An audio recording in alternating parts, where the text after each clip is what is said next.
Fuse होते रहते हैं। तो आज के बाद इसका भी हम लोग कन्फ्यूजन खत्म कर लेते हैं।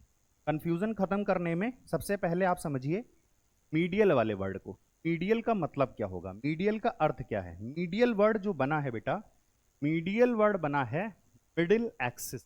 ठीक है, ये वर्ड बना है बेटा मिडिल एक्सिस। मिडिल एक्सिस देखिए मैंने बना रखा है। तो जो मिडिल एक्सिस पे मौजूद ऑर्गन होंगे या जो भी पार्ट्स होंगे बॉडी के, सबको हम लोग मीडियल कहेंगे। ठीक है, जो भी बीचों बीच में मौजूद होंगी, मिडिल एक्सिस पे मौजूद होंगी, उसके लिए हम लोग बेटा मीडियल वर्ड लगाएंगे। ठीक है, अब देखिए जैसे यहां पर मैं पॉइंट ले लेता हूं,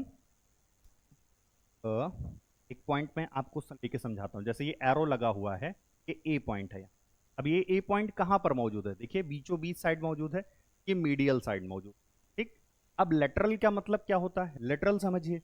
लेटरल क्या है, लेटरल का सिंपली मीन है जो अवे है बेटा, away from, that is away from, away from medial.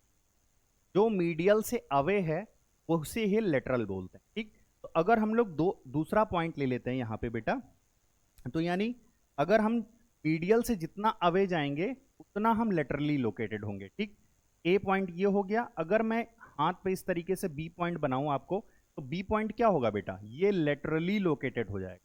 ठीक है, इसी तरीके से बी के बगल में एक सी लगा दूं, तो आप बी और सी के रिस्पेक्ट में पूछूं तो आप क्या बोलोगे, कहोगे सर बी वाला जो पार्ट है वो लेटरल है और बी के रिस्पेक्ट में सी जो है वो मीडियल साइड है। ठीक है, इसी तरीके से मैंने बैक में भी बना करके आप डायग्राम आपको दिखाया है, और इस डायग्राम में आप देख सकते हैं जो बात मैंने आपको बताने की कोशिश की। क्या मैं आपको बता रहा हूं इसमें, मीडियल साइड से मतलब मीडियल एक्सिस से जितना अवे जाएंगे उसे कहेंगे बेटा लेटरल साइड। ठीक, जैसे किडनी, किडनी में देखिए बेटा, किडनी हमारी लेटरल है, दोनों मीडियल साइड नहीं है, इधर और उधर मिडिल एक्सिस के इधर और उधर मौजूद होती हैं, दैट इज लेटरल साइड मौजूद होती है। तो किडनी की इस तरह पोजीशन के मैंने बना करके दिखाया है। एरो बता रहा है कि मिडिल एक्सिस से जितना अवे जाएंगे उसे लेटरल कहें।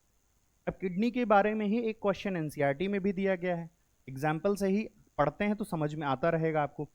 एनसीईआरटी में डायग्राम इस तरीके से कुछ बना है, और बनाने के बाद आपसे पूछा जाता है, जो वो देखिए ध्यान से, बनाने के बाद आपसे पूछा जाता है यहां पर बेटा कॉनकेव सरफेस होता है, ये जो उभरा वाला सरफेस है उसे क्या कहते हैं, सॉरी इसे कॉन्वेक्स सरफेस कहते हैं। जो उभरा वाला सरफेस होता है उसे कॉन्वेक्स कहते हो, और जो ये दबा वाला सरफेस होता है उसे आप लोग कॉनकेव सरफेस कहते हो।